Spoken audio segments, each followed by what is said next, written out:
Thank you very much, Your Excellency, the President of the Republic of the Gambia, the representative of the Honorable Speaker of the National Assembly, and National Assembly members, Honorable Cabinet members, the representative of the Secretary General and Head of the Civil Service, Your Excellencies, the ambassadors, representatives of bilaterals and multilaterals, members of the Diplomatic Corps.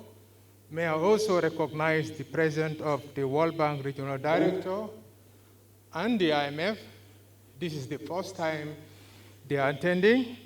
And I will also recognize the presence of a colleague and a friend, former Finance Minister, Mr. Abdul Koli, and also distinguished permanent secretaries, distinguished service chiefs, distinguished religious leaders, traditional leaders, chairperson, board members, commissioner generals, management and staff of the Gambia Revenue Authority, distinguished ladies and gentlemen, members of the press, all protocols respectfully observed.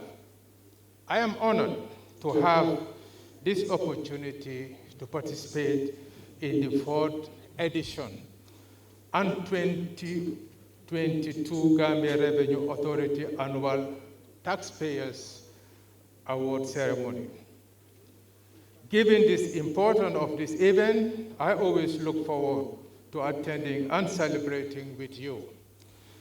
This is not just because of the unique bonds of cooperation between the GRA and the Ministry of Finance and Economic Affairs that I represent here today, but also this annual ceremony is an opportunity to come together to honor, as we should, the taxpayers among us who dutifully meet the obligations to their government and by extension to the people of the Republic of our great nation. In my role as a minister, I deeply appreciate the contributions of the private sector towards government revenues. Indeed, it is common knowledge that taxes are the lifeblood of the government machinery, and this is true for all economies in the world. And yes, the Gambia is no exception. Your Excellency, the President of the Republic of the Gambia, Cabinet Ministers, distinguished ladies and gentlemen, in 2021 fiscal year, domestic tax revenue was 12.4% of our GDP. The average ratio of tax revenue to GDP over the past 5 years is 12.9%.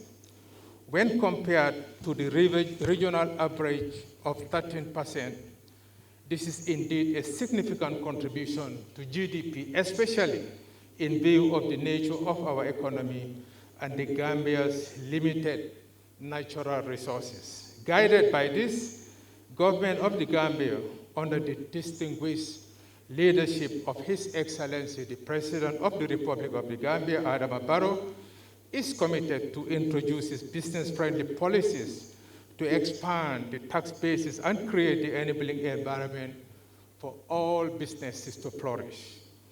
As encapsulated in the National Development Plan, government strategy is to expand the tax base is premised on creating the enabling environment for not only businesses, but as means of promoting equitable growth.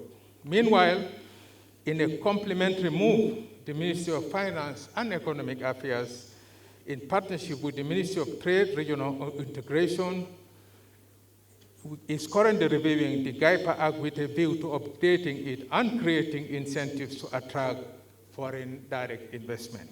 Therefore, to address and improve administrative inefficiency and reduce the cost of doing business in the Gambia, GRA, with the Ministry of Finance and Economic Affairs, with the active support of development partners, the African Development Bank, World Bank, IMF, is in the process of automating its tax and customs processes and procedures.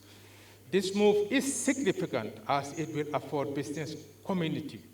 It will afford the business community to facilitate a facility to file their tax returns. file customs declaration, and pay their taxes and duties online. It is truly a transformative initiative and will significantly reduce the compliance costs for taxpayers. By the same token, in 2019, the GRA, in collaboration with the Gambia Bureau of Statistics, GBOS, conducted the time release studies to assess with the aim of improving the timelines for clearing goods at the port, at the Banjul port, and again contribute to reducing the cost of doing business in the Gambia. Furthermore, GRA is in the process of introducing trade facilitation program of authorized economic operators, which will also allow certain economic operators to benefit from preferential measures such as fewer inspections and more rapid release time based on compliance, records, and risk. Moreover, championed by His Excellency President Adama Barrow, government continues to strengthen MSMEs by improving and simplifying the tax administration processes and thus reduce compliance burden and facilitate trade for importers and exporters.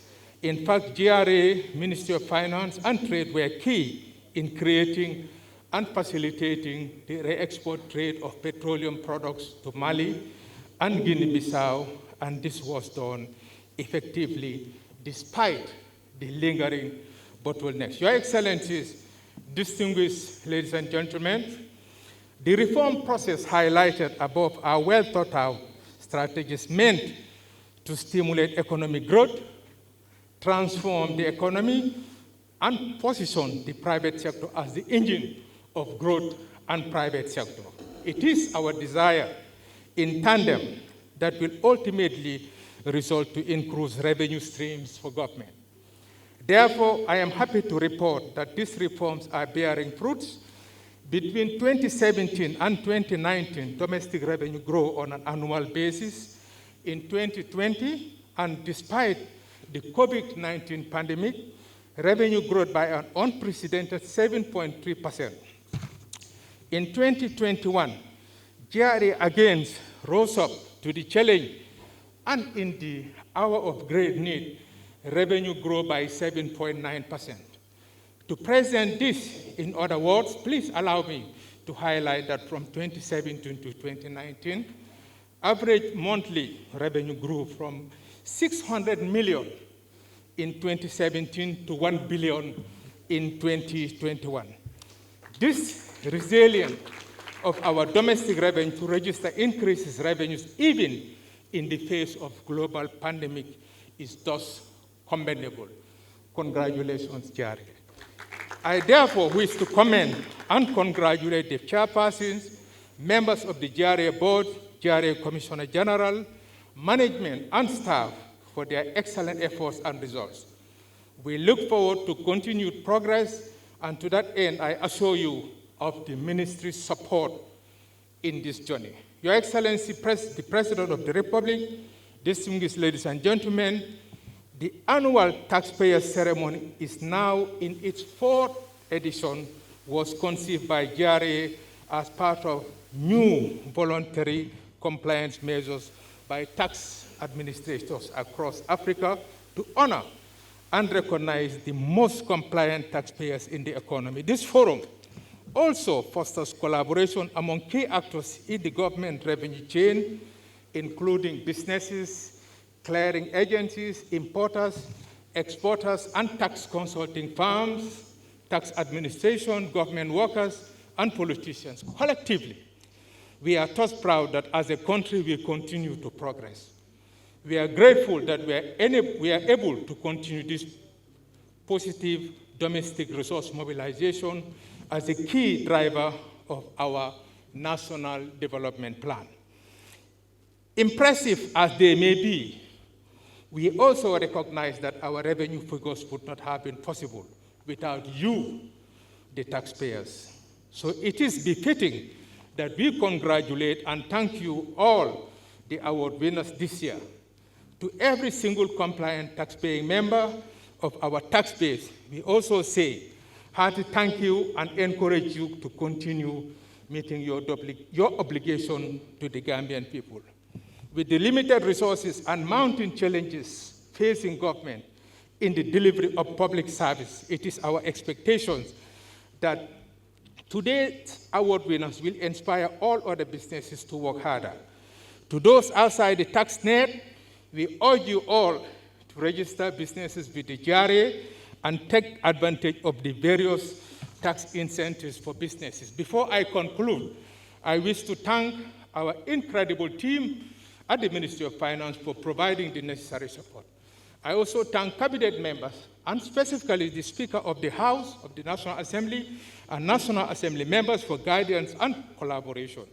I also specifically would like to thank His Excellency, President of the Republic of the Gambia, Mr. Adama Barrow, for his leadership at Cabinet and for his direction as we implement measures to stabilize our economy in the face of COVID-19. Your Excellencies, distinguished ladies and gentlemen, today's award ceremony is a testimony to the fact that economic governance and public service challenges are not insurmountable.